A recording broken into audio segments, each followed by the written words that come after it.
अरे बच्चों, आज हम गणित ज्ञान पुस्तक कक्षा 5 की लेसन 5 लघुत्तम समापवर्त और महत्तम मापवर्त तक पढ़ेंगे। ठीक है, कल भी हमने पढ़ा था, उसके आगे हम पढ़ेंगे। पहले हम जान लें ये संख्याएं, हम जल्दी से पता लगा लें कौन कौन सी किससे विभाजित होती हैं। ये हमें आगे महत्तम, लासापा और मासापा करने में मददगार होंगी। 6 से विभाज्य संख्याएं, अब 6 से विभाज्य संख्याएं कौन सी होंगी, ठीक है, ये पता लगाना है। ऐसी संख्याएं जो 2 व 3 दोनों से विभाज्य हो, वे 6 से भी विभाजित हो जाती हैं। 2 और 3 का तो पहाड़ा सबको याद होगा, याद है ना? ठीक है, सबको याद है, बहुत आसान है।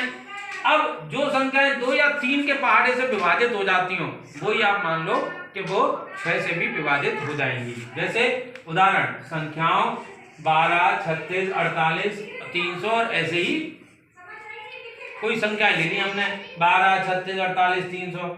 उपरोक्त संख्याएं 2 व 3 दोनों से विभाजित हैं। 2 के भी पहाड़े में 12 आता है और 2 से 36 विभाजित हो जाता है, 48 भी, और 300 भी ऐसे ही, 3 से भी ये 12, 36, 48 विभाजित हो जाता है। तो उपरोक्त संख्याएं 2 या 3 से विभाजित हैं, हो जाती हैं, इसीलिए ये 6 से भी विभाजित हो जाएंगी। देखो किसी का एग्जाम्पल ले लेते हैं हम, 48 ले लेते हैं। ठीक है, 48 ले लिया हमने, 3 से 48, 3 एकम 3, घटाया 1, फिर 8, आवाज नहीं बेटा, 3 से 18, तो ये पूरा विभाजित हो गया 3 से। अब ये 2 से विभाजित हो जाएगा, 2 से 48, ठीक है, 2 दूना 4, कट गया, फिर 2 चौक 8, ठीक है, 2 चौक 8, ठीक है। इस वजह से ये 2 से भी विभाजित है और इससे भी विभाजित है, 3 से भी, इसीलिए ये 6 से भी विभाजित हो जाएगा। ठीक है, अब आते हैं हम 8 से विभाज्य संख्याएं। थोड़ा सा बड़ा होता जाता है तो थोड़ा कठिन होता जाता है, तो इस वजह से हमें ये मालूम होना चाहिए हमें कि 8 से विभाजित संख्याएं कौन सी हैं। हमें सरल से कठिन की ओर चलना है। कहां से चलना है? सरल से कठिन की ओर। छोटी छोटी पहले 2 कर देखा आपने विभाज्य संख्याएं, 3 की, फिर 4 की, फिर 5 की, फिर 6 की, अब 8 से विभाज्य संख्याएं। अब क्या है? संख्याओं 1000, 15000, 15128 को देखो।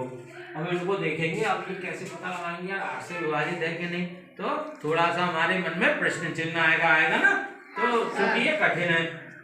अब ध्यान रखो एक बात, इसीलिए संख्याओं 1000 तथा 15000 में इकाई, संख्या 1000 और 15000 में इकाई, दहाई, सैकड़ा, इकाई, दहाई और सैकड़े के स्थानों पर शून्य है ना, इकाई, दहाई, सैकड़ा, इनके स्थानों पर क्या है? शून्य है, 0 है। ठीक है, तो शून्य हो वे संख्याएं 8 से विभाजित होंगी, ये ध्यान रखना।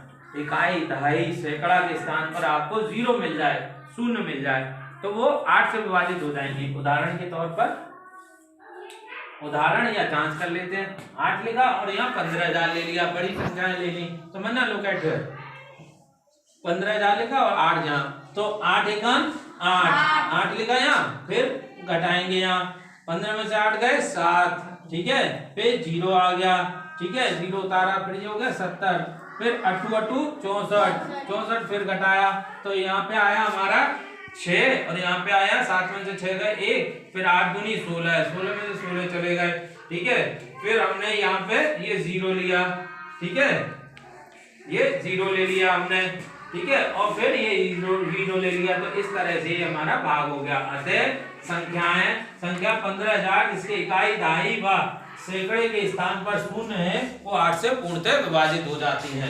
इसी प्रकार से हमें लेना है 15128 भी थी, क्या थी?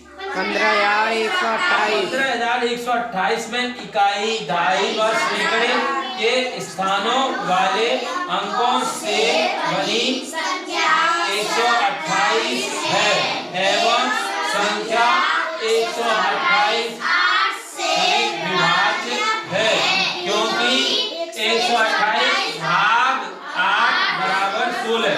यहाँ पे हम रफली देख लेते हैं, जांच कर लेते हैं, उदाहरण या जांच। 8 8 से भाग देना 128 का, 8 एकम 8, तो 12 में से 8 गए 4, फिर हम 8 उतारेंगे यहाँ पे, ठीक है, 48 हो गए, 8 सिंह 48, अतः ये आसानी से विभाज्य हो जाती है। तो इसीलिए अब क्या सामने आया हमारी जांच में, इकाई, दहाई व सैकड़े के स्थान वाले अंकों से बनी संख्या 128 है एवं 128 8 से विभाजित हो जाती है, ठीक है। तो हमें ये 3 संख्याएं देख लो कि ये 8 से विभाजित है, तो वो संख्या भी 8 से विभाजित हो जाएगी। चाहे जितनी बड़ी संख्या हो, इकाई, दहाई, सैकड़े की, देख लो कि 8 से विभाजित है तो वो 8 से ही विभाजित होगी, ठीक है। आपको, मुझे आशा है आपको ये समझ में आया होगा। Thank you.